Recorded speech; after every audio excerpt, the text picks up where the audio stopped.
Have you ever wondered where African peoples come from, or what the true origin of the black lineage is, according to the Bible? The richness of biblical narratives and genealogies offers us fascinating answers to these questions. Did you know that after the flood, Noah and his sons were tasked with repopulating the earth, and one of them, Ham, is connected to African peoples? But how exactly did this happen? What role did his descendants play in biblical history, and how are they connected to some of the oldest civilizations in the world? Today, we are going to dive into these mysterious genealogies. So, if you're passionate about these topics or have ever questioned these origins, stay with us until the end, because what you'll learn today will change your perspective. After the flood, Noah and his three sons, Shem, Ham, and Japheth, were given blessings and distinct responsibilities to repopulate the earth. Each of these lineages gave rise to different ethnic groups and nations, contributing to human diversity. Shem was blessed by Noah and was assigned the responsibility to repopulate the region that would later be known as the Middle East. This is often associated with Semitic peoples, including Hebrews and Arabs. Japheth was tasked with repopulating the regions that would encompass Europe and parts of Asia. Genesis chapter 9 verse 27 states, "God shall enlarge Japheth." Meanwhile, Ham in turn received a designation to repopulate the region that would later be associated with Africa. Ham's descendants are often linked to African peoples. This division of responsibilities was symbolically represented by Noah's blessing to his sons. Each was meant to play a role in the repopulation of the earth, contributing to the ethnic and cultural diversity that would emerge in subsequent eras. Therefore, Ham and his descendants will be our focus in today's video. The Bible describes Ham as one of Noah's sons, and his lineage is often associated with African peoples, especially through his sons and grandsons. Within Ham's descendants, we find four notable sons: Kush, Mizraim, Put, and Canaan. These sons and their subsequent descendants played significant roles in shaping the various peoples we know today, including African peoples. His son Mizraim is commonly identified and associated with the ancient Egyptian peoples. His name is often interpreted as two lands or two countries. This may reflect the geographical duality of Egypt with its Upper and Lower Egypt regions, but it's not directly linked to physical characteristics. In addition to Egypt, Mizraim is often connected to other regions in North Africa.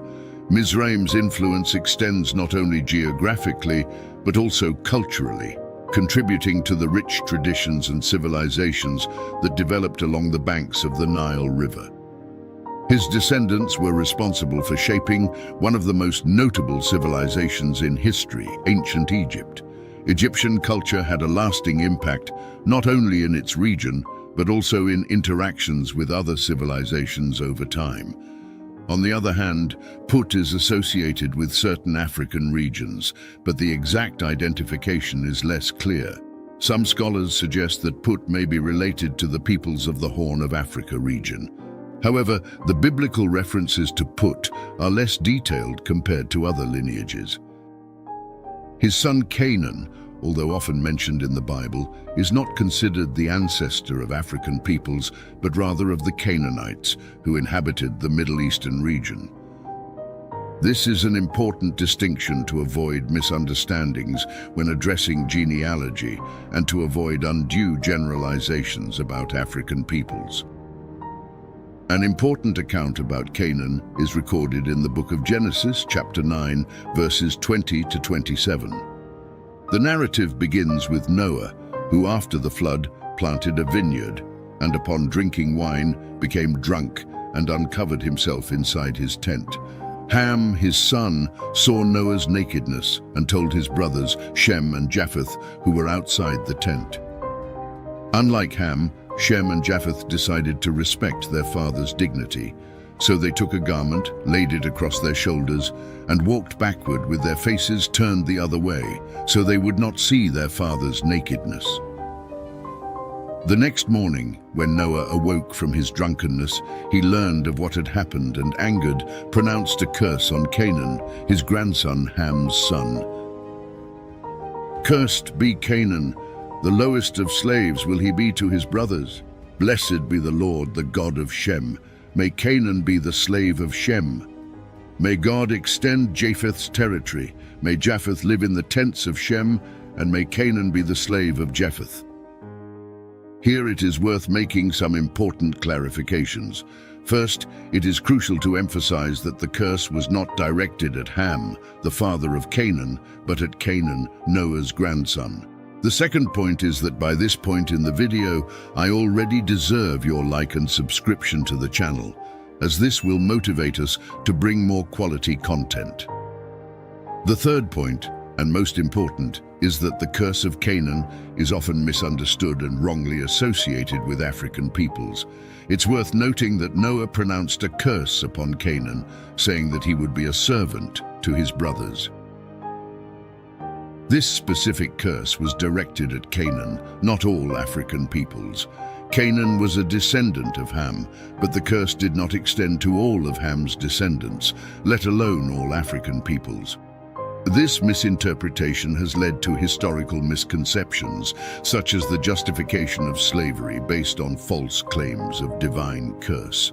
It's essential to demystify this distorted interpretation, recognizing that the curse of Canaan was a specific punishment for him, not a sentence on an entire region or continent.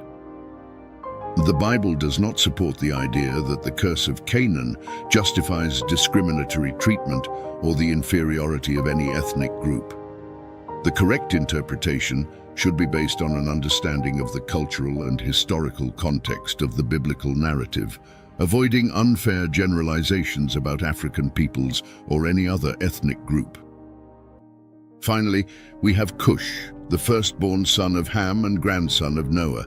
Cush is often associated with Ethiopia and Sudan. His descendants are considered ancestors of the peoples who inhabited these regions, including the Ethiopians and the Nubians. This lineage is also linked to the ancient kingdoms of Nubia, known for their cultural and historical achievements.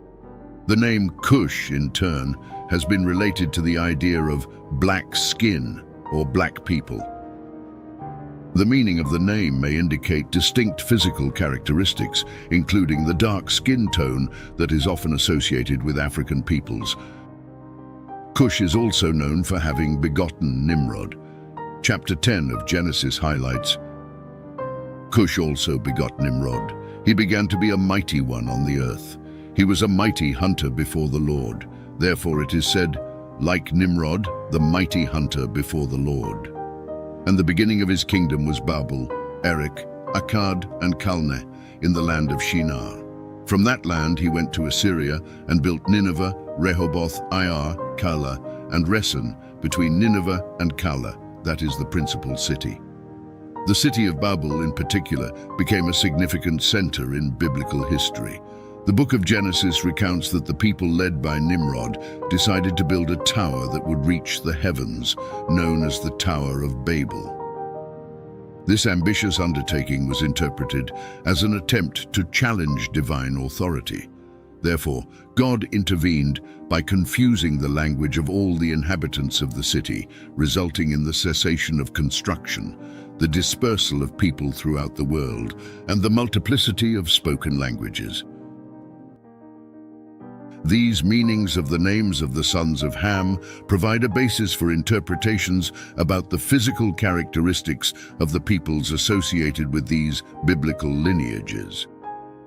However, it is crucial to approach these interpretations with sensitivity and avoid generalizations, recognizing that physical characteristics are diverse and cannot be simplified solely based on names. The Bible does not provide specific information about the exact age that Ham, Noah's son, would have lived to. The longevity of biblical characters, including Ham, is often mentioned in genealogies, but in many cases, an exact number of years of life is not given. The biblical narrative highlights that Ham was one of Noah's sons and therefore would have been born before the flood. One of the explanations for this longevity is associated with the pre-flood condition. Before the flood, the biblical narrative suggests that environmental conditions were different and people enjoyed longer lives. This longevity is particularly evident in the genealogies presented in the book of Genesis. It is estimated that both Ham and Shem could see their fifth or sixth generation living approximately 600 years each. Various theories and legends circulate about the burial place of Ham, Noah's son, and these narratives vary in different traditions and cultures over time.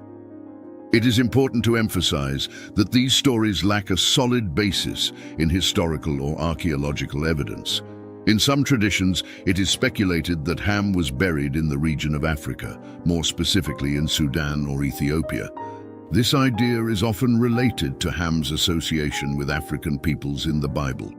The mythological and historical richness of these regions also contributes to speculation about the location of his burial.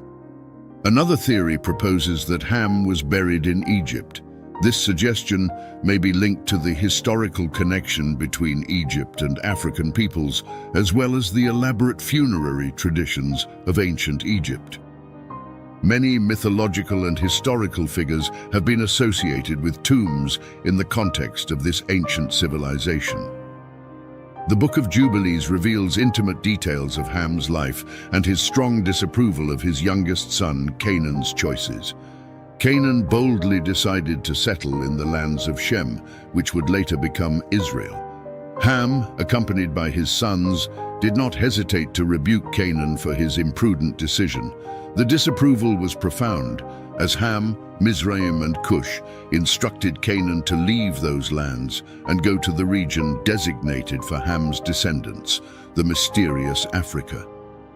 However, defying his father's will and ignoring the instructions given, Canaan persisted in inhabiting those lands.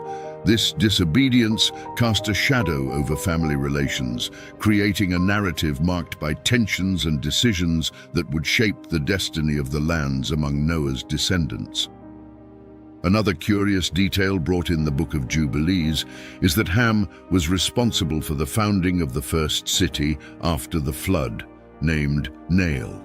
This city, whose name honored Ham's wife, reflected an attempt to establish civilization amidst the ruins left by the flood. If this video has intrigued you, I invite you to subscribe and leave a like. Don't forget to activate the notification bell so you won't miss our upcoming content, where we'll continue unraveling the mysteries of the past. Share your thoughts in the comments. And before you go, take a look at one of the videos that will appear on your screen.